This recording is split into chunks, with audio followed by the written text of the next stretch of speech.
drop from the sky like Slim Pickens. Bear lift, everybody, and bear through. Okay, so this is the second video in our who knows how many part series, multiple part series, ranting in my pajamas at America, pedantic lectures for America. I don't know if that's a good title or not. That's what I went with. Thought of it in 2 minutes, so that's good enough. You know, it's about quantity, not quality here. I don't know. I just want to get out the content. People are wild about content. You gotta put out content. So, here it is. Yeah, so I don't know what the fuck we're gonna talk about today, or how we're gonna talk. There's gonna be no editing. No, I want to talk about... I don't know, what could be possible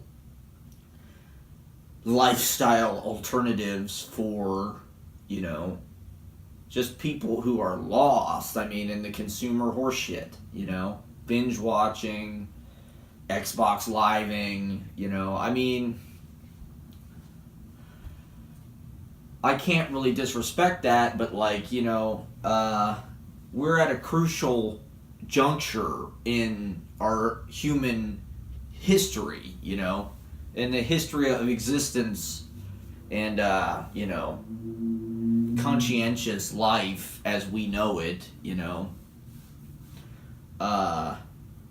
So the more people we can wake up, the better, you know, and sort of get them actively, you know. I'm not saying everybody has to drink kombucha or whatever, but it's you know, there might be some correlation.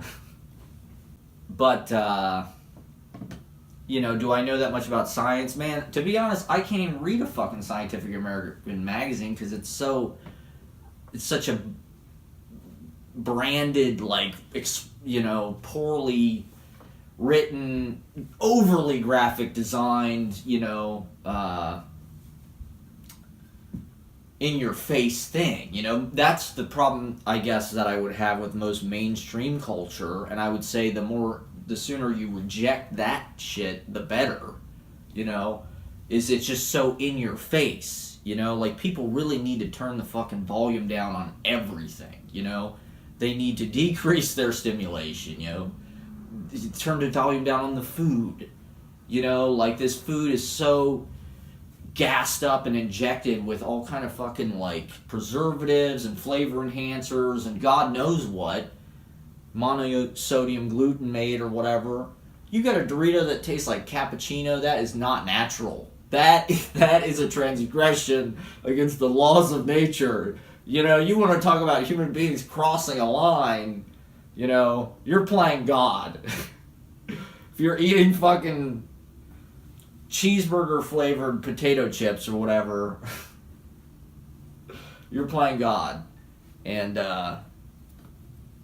you know, the center cannot hold, you know. I've been thinking about that line from Yeats a lot recently. Sorry, don't mean to be obnoxious. The second coming, the widening gyre, you know, there's a sense that things are getting too kind of like, they're just rattling apart and the center cannot hold. I mean, New York was kind of the center, I think, in a way. The media was here, you know, like business, power, you know, English-speaking world, you know, capitalist world, America, you know, Europe. New York was the center, you know, and I think the internet kind of disperses the center. You know, now the center is everywhere. We're living in more kind of like an audio field. That's what Marshall McLuhan would say, you know. We went from being sort of an individualist linear narrative society to suddenly we're tribal, global village, and it's more like an auditory field where it surrounds you, you know. The acoustic, you know, reverberations come from everywhere, you know. That's why suddenly Middle America has a voice and they're pissed about the mainstream media or whatever. And they're all on Reddit and they're super militarized trolls. And they're trying to get attention by doing shit that they're not supposed to do. And they're privileged, so they think that's fun, you know. they think that it's like flouting some kind of like liberal agenda that's been in our bloodstream that just kind of inhibits their self emanation, really. You know, Ayn Randian kind of like individualist, you know, like you realize the self ultimately. Anything that tries to inhibit that must be, you know, superseded or whatever. Competition, you know, altruism is a lie. There's no such thing. The altruistic impulse is actually selfish, you know. It does, you know, whatever. If people need to believe that, that is one thing, but like the viciousness of the competitive aspect is what is fucked up, particularly when you're a white person, particularly when you're a white male, particularly when you're a white male of affluent origins. You have such a head start in the competition. You're born on third base and think you invented baseball, you know? And that's cool. I mean, a lot of the more privileged people that I knew, their parents knew better than to spoil them. Or if they did spoil them, they also kind of like leveled it out with some like kind of like real ass tough lessons and stuff, and deprivation and sort of like the inflection of poverty, maybe, you know, slumming it, real life, you know. But like they are definitely some of the most capable people I know, because probably of a certain sense of self-confidence or self-entrepreneurship that their parents instilled in them. You know, not everybody is the beneficiary of that. You know, conscientiousness or consciousness, you know, like, it can be activated in anybody, and it is alive. I mean, even people in internet forums and stuff, like, they're experiencing, like, a very intense life, I'm sure, and they think they're warriors. They're fighting the fucking meme wars and shit. And in a way, they're right. That's why I'm doing this. This is my meme warfare right here. This is me, you know, lodging some mortar fire or whatever, I guess. Trying to spread the hippie liberal consciousness here. The ponytailed, I mean, I'm no yuppie, man. I don't want to be a yuppie. I hate brunch. I hate, you know, endless mimosa or whatever, and, you know, the sort of, like, bland self-promotion of, you know, fake book, you know, and, the way that they sort of de-aestheticized Instagram to make it just this kind of banal, everybody sharing, you know. It's weird how these social media things go from being like these exclusionary kind of in-group things. Like MySpace was sort of like the hipster thing, you know. Everybody I knew that was like a super fucking hipster was like lord of MySpace, you know. They had like themes on their pages, and like there was something like weirdly edgy about it. And then it got horrible because like the normies found out, or, you know, your parents found out about it or whatever, you know.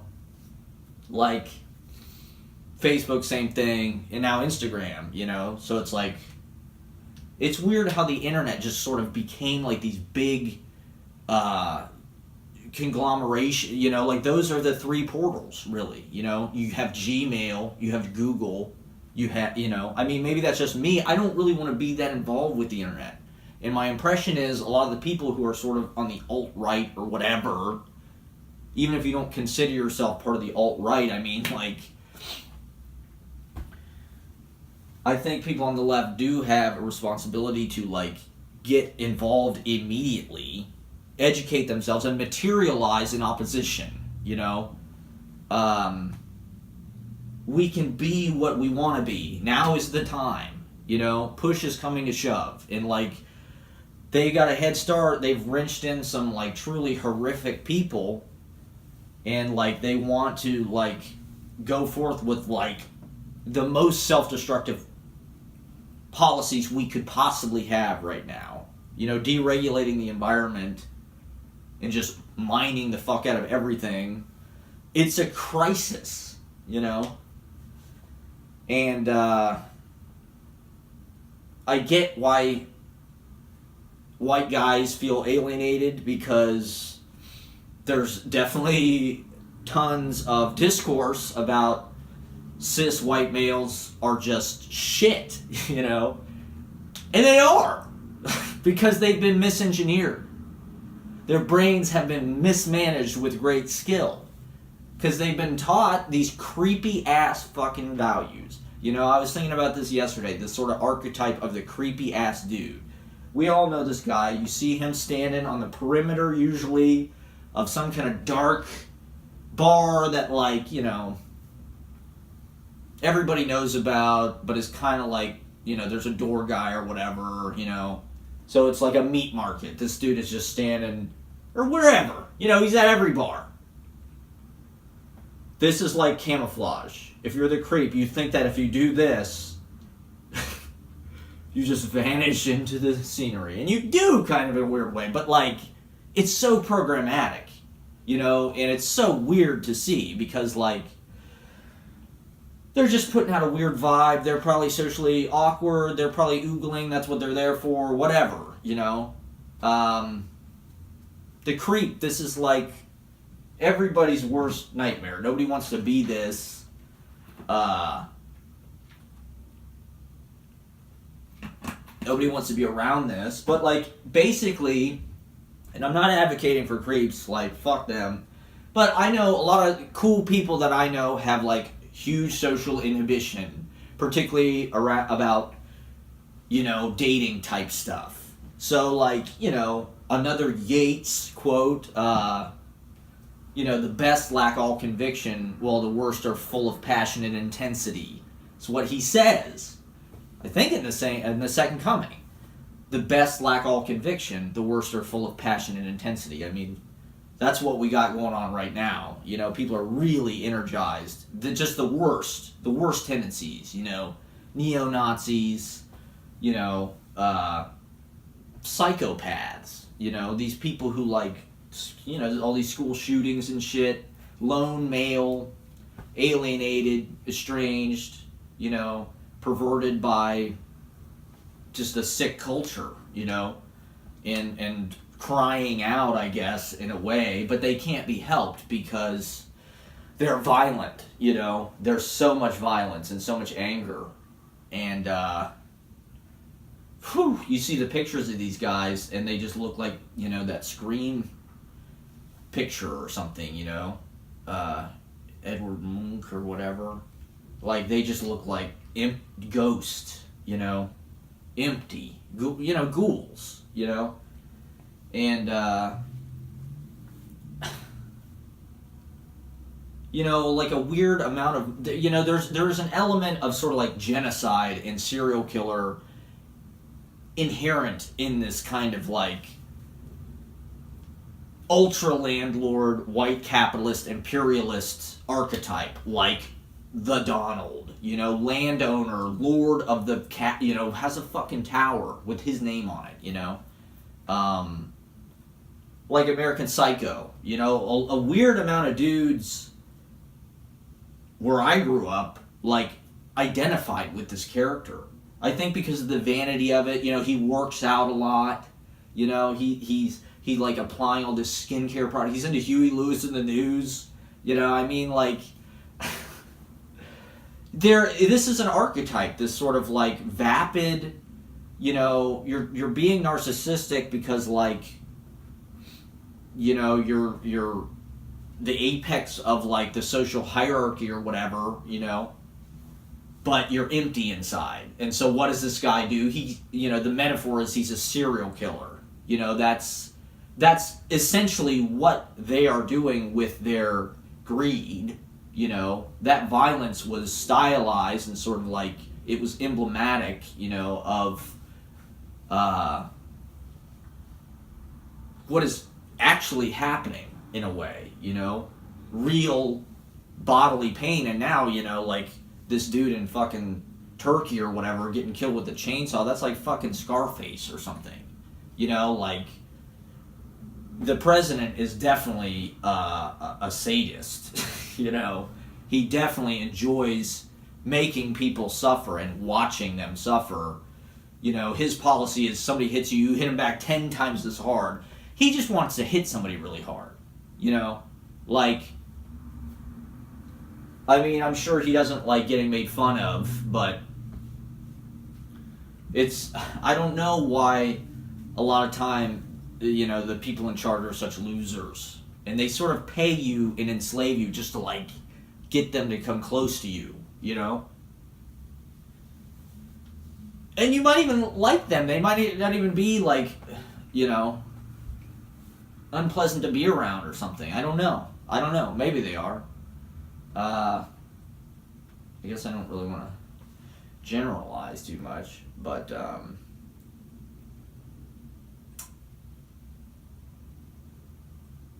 you know, this is all kind of aspects of the same, you know, archetype where, like, there's this emptiness to the success or the, you know, the alpha superiority or lack thereof, you know. And in a certain way, I guess it's always been the truth about our culture, and it's just been exposed. You know, what happened when we had Obama, we had an African American president, like, all of a sudden people who had been marginalized for the entirety of our history had a seat at the table. And so they said, well, about this fucking white supremacy thing, why are fucking white guys, you know, over the last generation, the immigrants and things have been invited into positions of power, you know, where they can actually talk back and make policies that dignify their people in a way that they should. And as a white male, and as somebody who read, you know, I studied English at Ohio State University, Big Ten school, public university in the Midwest. Everything that I thought I was supposed to read was the canon, as sort of dictated by Harold Bloom, you know, white males. Harold Bloom, the famous enemy of multiculturalism, you know. Allen Ginsberg could not write his way out of a paper bag, he says. You know, very condescending. So who do you read? You read, you know, Hemingway, F. Scott Fitzgerald, Walt Whitman. You know, Walt Whitman, you think, is sort of the limit of, like, openness. He's homosexual. He tries to speak for everybody. But Walt Whitman's family owned slaves. You know, the way that Walt Whitman talks about African Americans or African descendant people, you know, in his prose is much different. And even the way he talks about it in the poems is not that cool. For this guy to I thought he had written, like, the new Bible of democracy or something, you know? And so this was exposed that, wait a minute, like, we've been going our whole life thinking like it's a meritocracy, like the best writers. You read the best writers, it's just they, you know, who are the judges? You know, what are the traits? It's like this autobiographical, first-person, male ego, the way to describe women's bodies, male gaze. It's very real, you know? And it's fucking stupid. That's why I'm thankful that it's been exposed. Because you're just like, oh, yeah, that was insane and stupid that, like, we thought that that's what fucking, you know, great writing was, and like, look at the way that they dehumanize, you know, female characters, for instance, you know? And there's tons of great writing by women and, you know, minorities, so-called, throughout history, you know? I mean, that's one of the things that poetry teaches you. It's a lot of it's about translation, you know? So you're reading stuff from all over the world, you know? You probably, you know, it's a place where, you know, marginalized voices can get power and sort of predict the future. And there's been a real effort in this generation to sort of like set things right. And you have a responsibility to be a part of that, you know. At this point in time, and this point in history, you can't avoid that, you know. I mean, you should at least be conscientious of it in how you're making your decisions. You know, not to put it in a selfish way, but like, I think it makes you a better artist. You know, you understand more about life. You realize what you were blind to. These are very real things in our reality. Immigration, you know, integration, you know, the world. Americans are taught to be solipsistic about their country, you know. You don't realize how powerful the brainwashing field is here until you sort of get out of it. I mean, I really haven't been out of America that much. Not hardly at all. But, like, I realized how much more powerful it was in Columbus, Ohio than it is here, for instance, you know. I mean, they just tell you your country's the best country in the world your whole life. Well, you've never been anywhere else. How do you know that? You know, 9/11 was all about, you know, American flag, military, and cops, you know, firemen, service people, you know. And now that's really been weaponized for people like this to really take advantage of, you know, and crack down on dissident thinkers, dissident lifestyles. You know, I mean,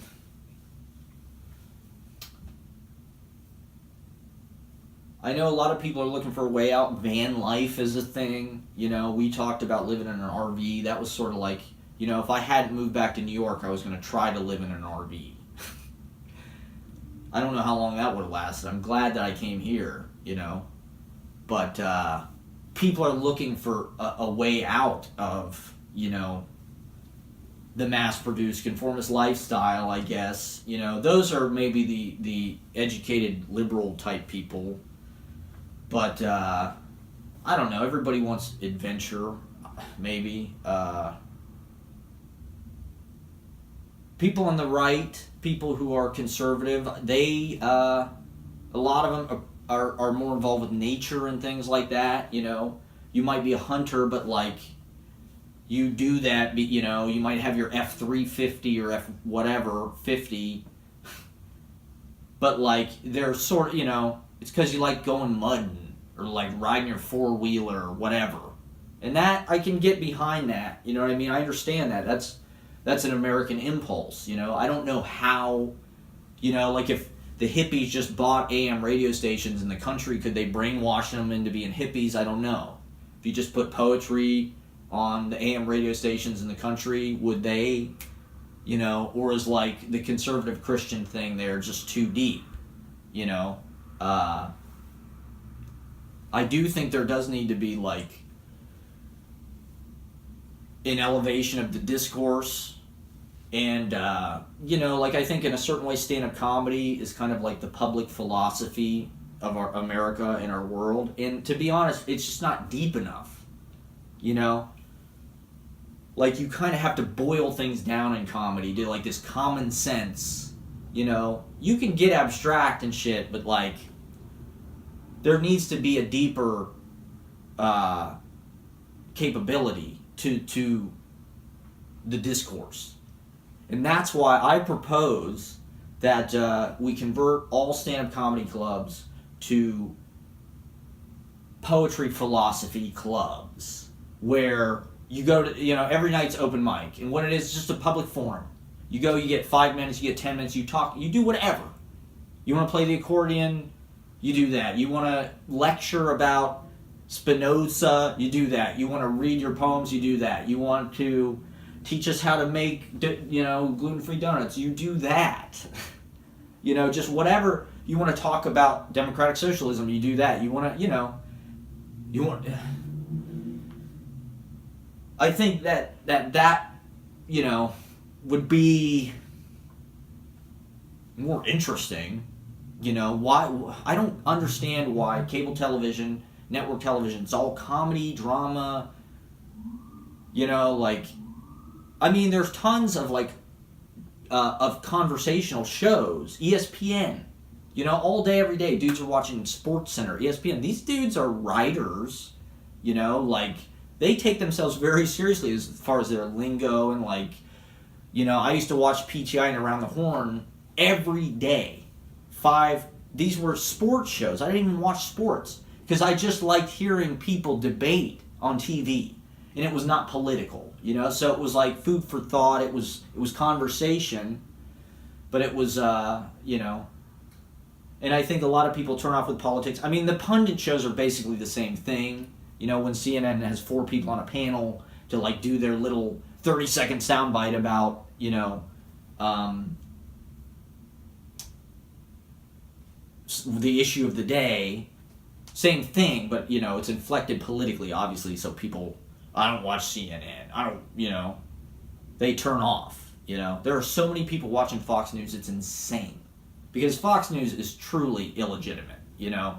Like, if you're watching Fox News, you are part of the problem. You are privileged because you are perpetually installing yourself with a self-serving point of view, you know. I mean, you might not like CNN, you might not like MSNBC. Watch C-SPAN. Honestly, C-SPAN is the best coverage because it's neutral. You watch C-SPAN, it's the best channel on TV because it's quiet. There's no sensationalized, you know, logos or graphics or any of that, like, sensationalized propaganda shit.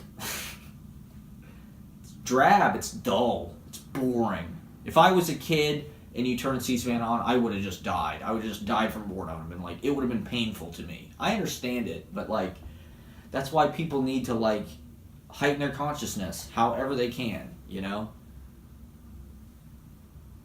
You don't have to read, but, like, there should be a poetry channel on TV. There's a comedy channel. There should be a channel on TV where people are reading poems all day long. They're having lectures from poets, you know? Lectures at art museums. I mean, YouTube kind of does this, but, like, you look at some of these videos, there's 400 views or something. Like, it just needs to be in the water, you know? Because it would take, I think, I don't know, you know, America has always been this kind of famously ignorant, business-minded place that just kind of, like, grinds its artists down. But, you know, the internet has changed shit completely. The phone has changed shit completely. When you marry the phone to the internet, and now all of a sudden we're living in this completely different communication ability, you know? Like, we're in touch with so many people at all times, and we don't lose touch in the same way that we did before. You know, and everything's immediate and everything is, like, sort of, like, Sarah right now is on this big Slack thread about people at her work are trying to organize about their health insurance. And, like, there is tons of passion, tons of sharing, tons of group solidarity in this because it's this secret, perpetual she was on it last night emailing about it, you know? 30 years ago, that would not have been possible. They would have had to have a meeting, maybe put out a newsletter. You know, it's certainly so people can sort of organize publicly and in secret in a way that I think is going to show real political power soon. It already has. Tahrir Square, Occupy was sort of a similar thing. But, it's going to play, you know, Ocasio, this Green New Deal. She's doing this because, you know, she gets on her Instagram. There's 5,000 people watching her cook dinner. That is civic engagement, you know. That's participation in democracy. And that's how it should be. You know, our voting machines are already a complete catastrophe and are completely vulnerable. They're corrupt. It really would not be that compromised, probably, if we just did it on our goddamn phones. Just have elections all the time. When you sign into Facebook or whatever, when you open your screen, boom, here's what's on the table today. Here's articles about it. Here's issue. Direct democracy. I don't know.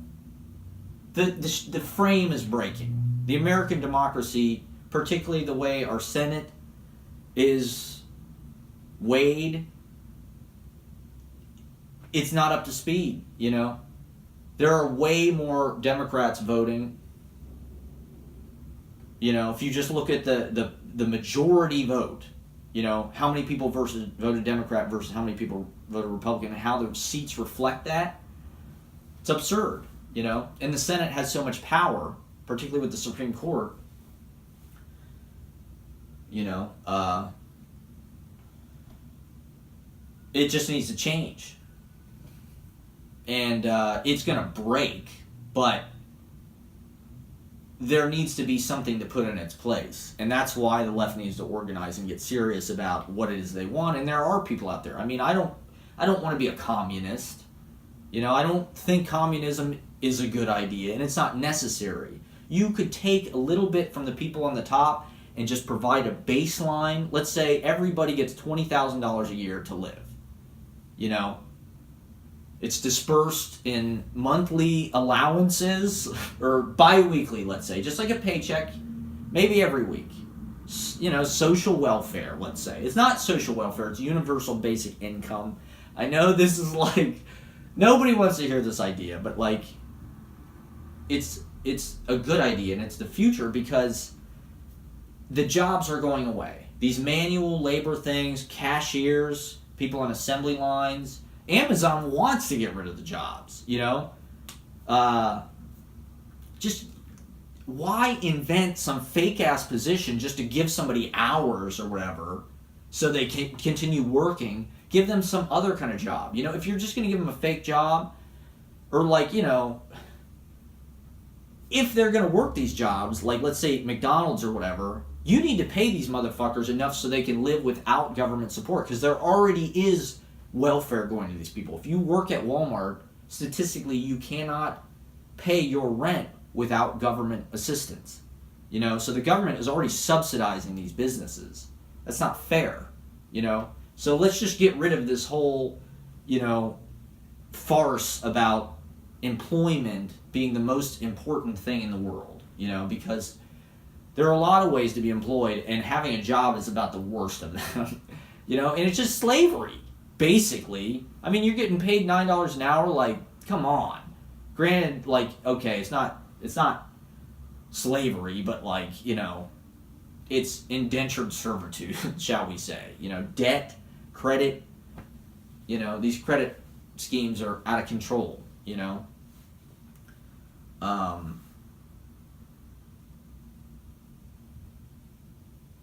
So,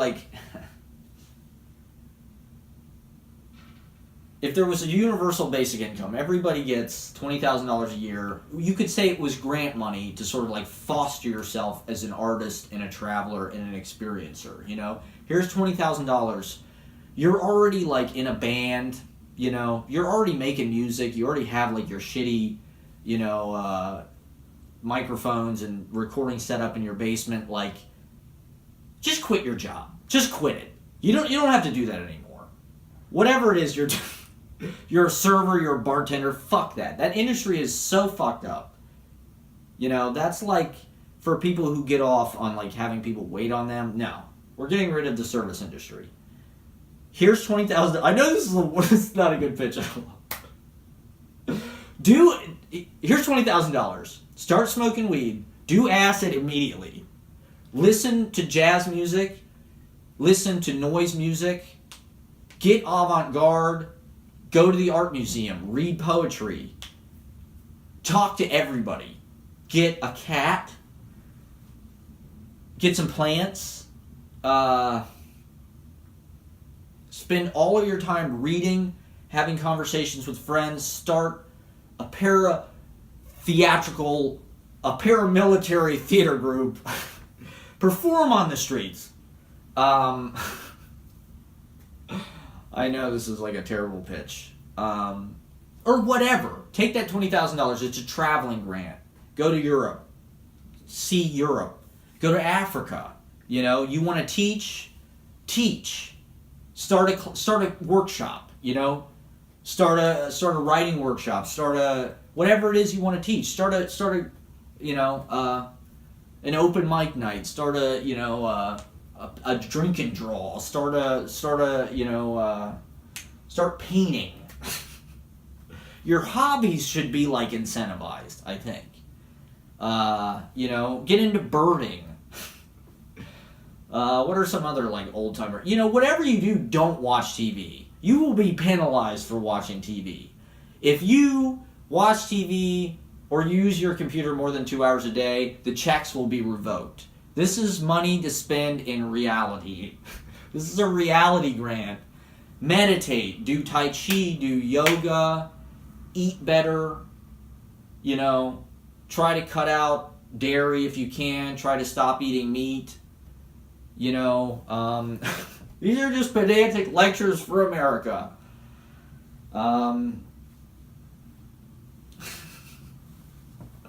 If you're into house music, you know, be a DJ, you know, try to learn programming. You know, if you want to play, I mean, it's not my thing, but online video games are their own culture. There's a lot of, you know, cross communications that happen there. So, like, if you want to play that all day, I don't know, whatever.